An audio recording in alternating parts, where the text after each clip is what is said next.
আমি আমি ওইটার কথা বলি।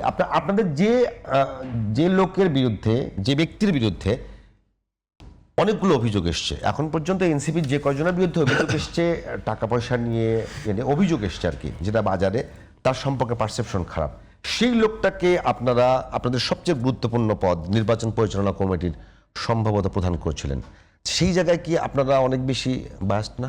না, কিভাবে আমরা তফসিলের আগেই আমাদের রাজনীতিতে যাদেরকে আপনারা বলেছেন রাজনীতিতে পারসেপশন দরকার নাই, অবশ্যই আছে।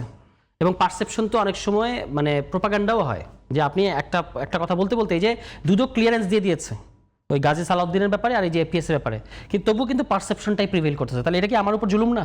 মানে আমার মানে যার বিরুদ্ধে এটা করা হচ্ছে, আমাকে তো ক্লিয়ারেন্স দিছে ভাই, এখন আমরা কি তারপর ওই নৈতিকতার সবক ইয়ে করবো, নাকি আমরা দুদকের পেপার থেকে কথা বলবো?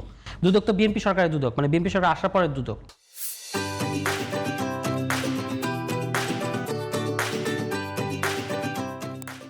আচ্ছা ঠিক আছে, যদি আপনি মনে করেন যে বিএনপি সরকারের আসার পরের দুদক না, দুদক ছিল আগের। হ্যাঁ, ওকে, যদি আপনি মনে করেন যে এখানে ইয়ে হয় না, আপনি আবার ওপেন করেন, অসুবিধা নাই। কিন্তু আমরা তো পারসেপশনের উপর কথা বলতে পারি না, স্পেশালি যারা আমরা পলিটিশিয়ান। নাহলে তো তারেক রহমান সাহেবকে বাংলাদেশের সবচেয়ে বড় দুর্নীতিবাজ বানাই দিছিল না? মাজা ভেঙে তাকে মুসলেখা দিয়ে দেশ থেকে বের করে দিয়েছিল না? মানে ইয়েরা এই পারসেপশন কি ছিল? হ্যাঁ, এটি তো পারসেপশন ছিল যে সে না, দুর্নীতিবাজ। ওইটা পারসেপশন ছিল। পারসেপশন কি ছিল? পারসেপশনটা ওইটা না। পারসেপশন যেটা ছিল সেটা হলো আজকের বাংলাদেশে এটা প্রমাণিত। না না, এটা হলো রিয়েলিটি, এটা হলো রিয়েলিটি, এটা ছিল পারসেপশন। না, এই জায়গাতে একটু দ্বিমত করি। একটা হলো অপপ্রচার, একটা হলো পারসেপশন। হ্যাঁ, এটা অবশ্যই অপপ্রচার। হ্যাঁ, আর একটা অপপ্রচার। এবং তাকে মানে আমি বলতেছি কি, আপনি তার নামে একটা মিথ্যা আঞ্জাম দিলেন, মিথ্যা একটা অপবাদ দিয়ে তাকে আপনি রাজনীতি থেকে বের করার একটা পরিকল্পনা করছিলেন।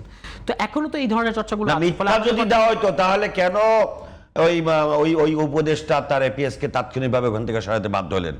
যদি তাই হতো তাহলে ওই যে দরবেশ ছিল পাশে একটা, ওই দরবেশকে কেন গ্রেফতার করা হলো? আপনি এটা তো কি বলবো প্রিয় বড় ভাই, হত্যা মামলার আসামিকে মন্ত্রী বানাই দিচ্ছেন, আর এখানে এপিএস এর সাথে এটা আসার পর আপনি তাকে সরাই দিচ্ছে, আপনি এটাকে অ্যাপ্রিশিয়েট করতে পারছেন না। হত্যা মামলার আসামিকে মন্ত্রী কিভাবে বানাইলো? তো এই যে এখন যিনি আমাদের ওই ভাই, আপনি ওই যে তখন নতুন বন্দোবস্তের সরকার ছিল তো, তার কর্মচারী মারা গেছে তার বিল্ডিং এর এক কাজ করতে গিয়ে, সেখানে তুমি হত্যা মামলা আসছে।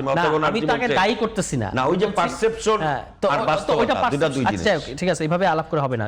যেটা বলতে চাচ্ছিলাম যে আপনি একটা প্রসঙ্গ তুলছিলেন, ওইটার ব্যাপারে বলি। কি জানেন প্রসঙ্গটা? যে এই মানে ধরেন সরকার হচ্ছে এনসিপির বা ইত্যাদি, কিন্তু ওই সরকারের গুপ্ত ছিল বিএনপির এজেন্ট হিসেবে এই যে এখন যিনি পররাষ্ট্রমন্ত্রী, ওই সরকার নিরাপত্তা উপদেষ্টা, এক ফ্ল্যাগ নিয়ে উনি দক্ষিণ প্লাজায় গেলেন ওই শপথ পড়ার জন্য, আরেক ফ্ল্যাগ নিয়ে উনি বেরোয় আসলেন।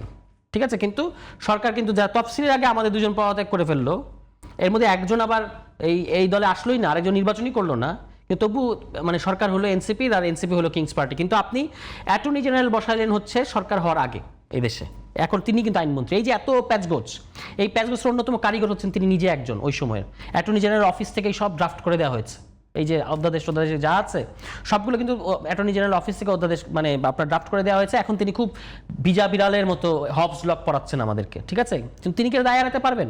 যখন এই আদেশটা হয় তখন ঐক্যমত্য কমিশনের লিগ্যাল এক্সপার্ট টিম, আইন উপদেষ্টা, অ্যাটর্নি জেনারেল সবাই মিলে বসে দফায় দফায় মিটিং করে এগুলো ঠিক করা হয়েছে। তখন অ্যাটর্নি জেনারেল বলেছেন যে এখানে সমস্যা আছে বা এখানে সমস্যা হবে পরবর্তীতে, কিন্তু উনি অ্যাটর্নি জেনারেল থাকা অবস্থায় রাষ্ট্রীয় প্রোটোকল ব্যবহার করে কি নির্বাচনের ক্যাম্পেইন করেননি? আমরা দেখি নাই। তিনি একটা দলের পক্ষে পরিষ্কার বলেন নাই, এখন তিনি সেখানে আইনমন্ত্রী হইলেন। তাইলে সরকারটা কার? সরকার তো আসলে ওই সরকার হলো গুপ্ত সরকার, বিএনপি সরকার। মানে সে মুখে মুখে বিএনপি, কিন্তু তার মনে ছিল বিএনপি। কিন্তু পদত্যাগ করে নির্বাচনে গিয়েছিলেন। তাহলে যদি নিরপেক্ষ উপদেষ্টা ব্যাপারও সেম, নিরাপত্তা উপদেষ্টাতে একজন আপনার চোখে ধরা পড়ছে, আর বাকি যারা ওপেন যারা ইয়াগুলি করলো, যারা নিজেরা শপথ অবস্থায় থেকে উপদেষ্টা থেকে তারপর যে সমস্ত কর্মকাণ্ড চালিয়েছে ওপেন, যারা দলীয় মিটিং এসে বক্তব্য রাখতো, যারা দলীয়ভাবে তাদের পক্ষ নিয়েছে বিভিন্ন জায়গায়, এই যে আপনার এনসিপির উত্তরের যে ইয়াটা বানাইলো, কি যেন নাম, কে বানাইছে? তাহলে এনসিপি তখন কে ছিল? অন্তর্বর্তীকালীন সরকার, নিরপেক্ষ সরকার। প্রশাসক সে এনসিপির কি হয়? কিছু হয় না, বানাইলো কি? এনসিপির কিছু হয় না। সবাই তো জানে যে এনসিপির রিকমেন্ডেশনে হয়েছে, তাহলে সে তো এনসিপির কোনো পদে নাই। আপনি তখন তো প্রতিবাদ করতে শুনি নাই যে ভাই একটা রাজনৈতিক লোককে কিভাবে করা হলো। বিভিন্ন জায়গাতে এইভাবে এনসিপি লোকদেরকে বসানো হয়েছে। কে এনসিপি লোক বলেন না আপনি? অনেকগুলো।